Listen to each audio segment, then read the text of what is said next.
First, Tristano, of course, you have researched in your studies the different special vehicle entities, the different designs. You alluded to the conflicts of interests in a multi-sponsor, sponsor-constructor settings. Bearing in mind what you have learned today and before about the Rail Baltica project, what would be your suggestions to optimize the institutional design for this project? Rail Baltica? Yes. Well, it's very difficult to me to be so specific. What I can see from because I'm not entirely familiar with the project, I'm not within the project, but I see some of the best practices there. I visit your website. There are many documentation available. I think the level of transparency is great. And I see some of the best practices already available there. The problem is that sometimes the problem doesn't come from the organizational structure itself. So you can design very well the SPV, but it is essential to have a strong cooperation between the sponsor. So a good design of the SPV alone doesn't guarantee the success of the project. From the design, from the available information I have about the design of the organization, I don't have any remark. I see some good practice there. I'm concerned about the ability in the future to deliver the project successful. I'm not really concerned, but I think it's very difficult to forecast the behavior of political animals for the project. I think if we see the comparable in the oil and gas, sometimes the problem comes from political elections that are not completely aligned with the project. Ideally, you should design the organization, or you should run the organization, and you should stick to the plan for decades. But obviously, the political agenda may change meanwhile, which is absolutely right. But of course, that might be a problem for the project performance, particularly in terms of time and cost. So I think the big hazard may come from there, and we cannot do anything about. Gerhard, as a follow-up, your company is dealing with both public shareholders and also private shareholders. And how do you balance those interests? How do you liaise with the national governments as your shareholders? How does the institutional design work? Mm-hmm. Well, I mean, of course, as each company, we have to have a frequent exchange with our shareholders, which is primarily the Hungarian and the Austrian ministries, but we also have a private shareholder in our company, so they in the supervisory board. And of course, we have to have a frequent exchange with them. And when it comes to projects, new investment projects, of course, there is, on the one side, EU funding involved, infrastructure projects. To some extent, of course, there's always a national co-funding required. So in that case, it depends on whether it's on the Hungarian side, on the Hungarian territory, the investment, or on the Austrian territory. Then, of course, we have to liaise with that country to receive the national co-funding. Right. Chris, let's take one from Slido, which is a very interesting and relevant question. How do you achieve an impartial consensus on future infrastructure management amongst the three Baltic states, given that they compete in railway business? So I think there are a number of different things here. The first is to actually understand what people are trying to look for out of Rail Baltica, because, first of all, I'm new to the area, I'll be quite frank, and in some ways that's a benefit, because hopefully I can draw in and understand what the objectives are. There may be competition, but this is something bigger for each nation than necessarily the infrastructure bodies as they are today. But first of all, let's understand what the objectives are. I think my next suggestion is actually, let's look at the benchmarking, let's look at the data and understand what models work best. And it may well be that there is a model that is very compatible with what each of the existing infrastructure companies wants.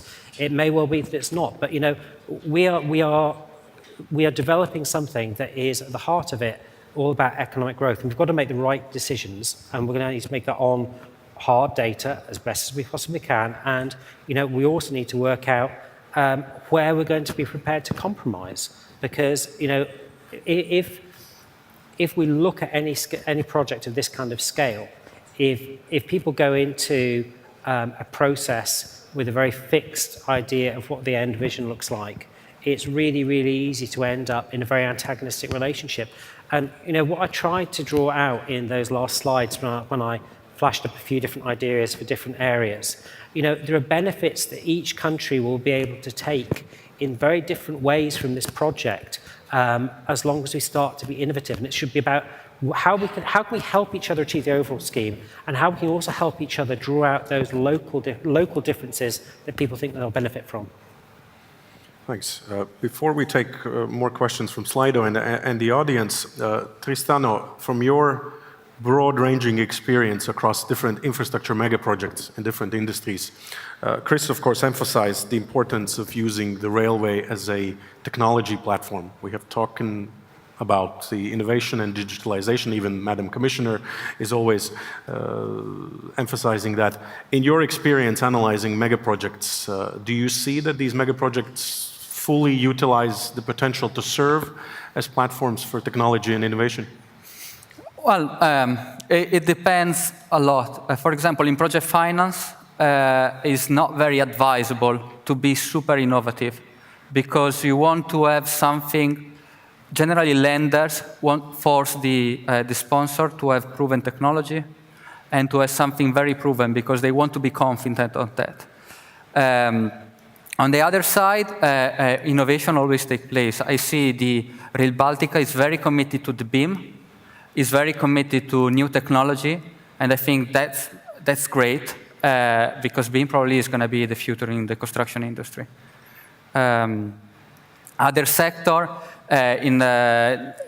for example, I come from the nuclear sector. There is a lot of innovation, because from time to time there is a brand new design, there is a new generation of a nuclear facility, but sometimes, again, as engineers, we are super fascinating about innovative things. But equally, there is a risk related to that.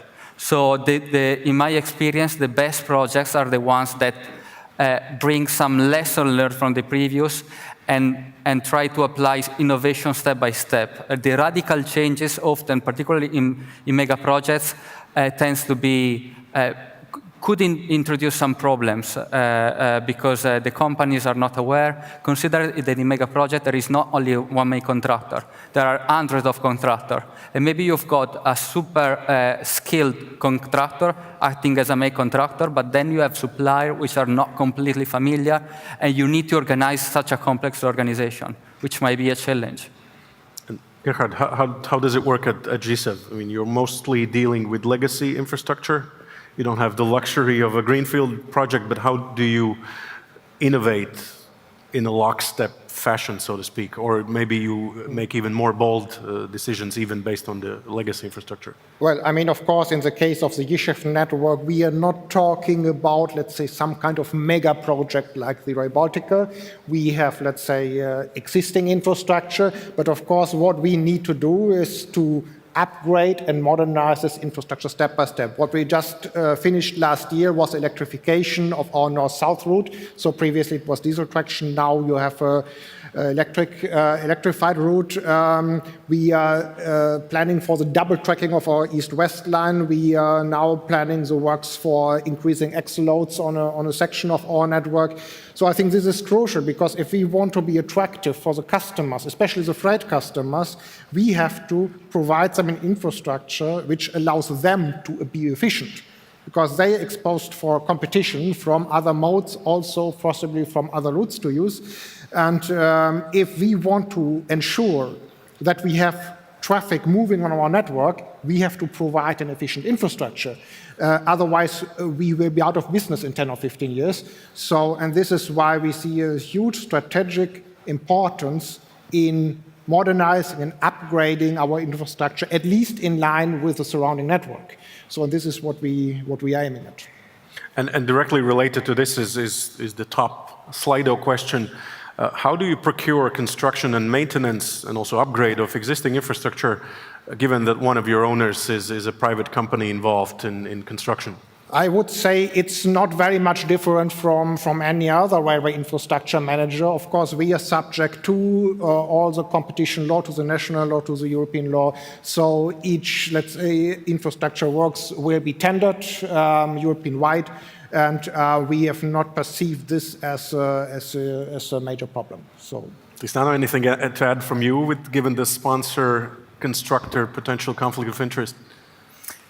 Well, no, I don't have much to add. I mean, this is a very common problem in project, and it's very difficult to tackle and to see from outside. There are some remedies, but again, I want to stress that the organizational settings generally don't provide any guarantee. It is very essential, it's very important. My message is mainly to the sponsor of these organizations that the collaboration is key. The hard side of contracting itself is not a solution.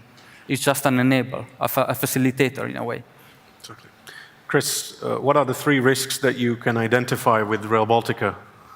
So I would like to give 1 short term, 2 long term, if that's all right. So in the short term, I think it is coming to a position where we actually manage to agree an efficient infrastructure management company, because I think that will set the tone and the thinking of future procurements and all kinds of other things. So I think that's really, really key to get right very, very early on. I guess the second risk actually links to something that was mentioned in the study, the port study. I have probably a greater level of fear around the long-term development of autonomous vehicles. So I've been working with a major car company over the last 2 years. And I think that while battery technology is I would completely agree, is still a number of years away for heavy trucks. The fact is that the technology in terms of autonomous self-guided vehicles is here now. I know that the company I've been dealing with, they are, from a technical perspective, quite happy they can run completely autonomous at about 60 kilometers an hour with 6 Sigma reliability. So, you know, it's above that. They have an exponential risk in terms of the performance of the system, and that's why they're not quite in the kind of gung-ho Tesla mode, but the technology for self-driving vehicles is here. And so actually, it's a case of, you know, is there going to be a leap forward in diesel engine technology that makes it cleaner and faster? You just don't know. And, you know, it's really, really hard. I mean, this is closer to crystal ball gazing because there is no prior kind of data. And then the final suggestion I've got in terms of risks, on major projects, one of the biggest issues that I've come across is actually where the population that a project's going through, the local communities, they don't feel any benefit from it. And actually you end up with a groundswell of resistance. So, you know, how do we draw in the communities along the route to see this is a really, really good thing? You know, if we look at some of the best examples I've seen around the world, you know, I know that in the States, of all places, they've put, in farming areas, they've put wildflowers along the track with bee colonies to aid farmers' field, to aid their pollination of their crops. It's a really small thing. It costs no money at all in the grand scheme of things. And the result from the local communities is fantastic. They're engaged with a project that normally would just be something that dissects their land and gives them no benefit. There are lots of little things like that that actually bring communities on board and create an impetus for a rail project that makes them feel part of it. Gerhard, it's also a question that coincides with the Slido issue. I was actually going to ask you this question as I was preparing for the panel. The language issue, which is of course a very interesting subject for an Austro-Hungarian joint venture, with one language being quite a difficult language, just as Estonian is on the Baltic context. How do you deal with that? And what is your recommendation for a greenfield project? Good question. I have to say many people in our company are dual language, so they speak both German and Hungarian. I have to admit myself, I unfortunately do not understand very much Hungarian yet, at least. So, but of course, in the daily operations, there are many people who are bilingual. When it comes to the operational language on the track infrastructure, we have part of the network with dual operational language, so that, let's say, train drivers, German-speaking train drivers can go into the Sopron station without needing to speak and understand Hungarian. So it's for part of the network, we have solved it like that. But this is, of course, a very important point if you have a larger new railway infrastructure running across several countries. You have to create good conditions for the customers, for the users, for the railway undertakings which are going to use their track infrastructure. So this is a way for you as future infrastructure manager to improve the competitiveness of that project, of that line. So if you create good conditions that you have, say, maybe you have all three languages, or that you have maybe English as operational language, it can be discussed. I do not know, and it's not up to me to analyze this for your case, but it is an important issue, and we know that it's an important issue in many of the European rail freight corridors and the borders. I also would like to address this one point, which technical standards should we choose if we have a greenfield project? I would say definitely beyond the minimum requirements. I mean, we are today already in the phase of making studies, making tests with longer trains. We are talking about 1,000 or 1,500 meters. And if you look in your own country, see in the Baltic States, I mean, you have a very good benchmark. Take your 1520 system, where you usually have 1,000 meter train length and several thousand tons gross weight, but especially train length, I think, is one of the most important factors influencing the efficiency of the train operations on that infrastructure. And I can only encourage you, if you do this in the right moment, in the moment where you are building it, the marginal cost, the extra cost for building for 1,000 or 1,500 meter train length is probably rather low compared with if you would need to do this in 10, 15 years when you would need to extend sidings and move signals and so on. So this is the reason why I said use this windows of opportunity, and building new infrastructure is always the biggest window of opportunity which you get. And this can create also business on your rail infrastructure in the future. Thank you. One final question from the audience. All right, I think we can conclude it here. I think Gerhard's final comment was also a summary of how we feel about infrastructure management and how multidimensional this subject is. So please give a warm hand to our panelists. Thank you.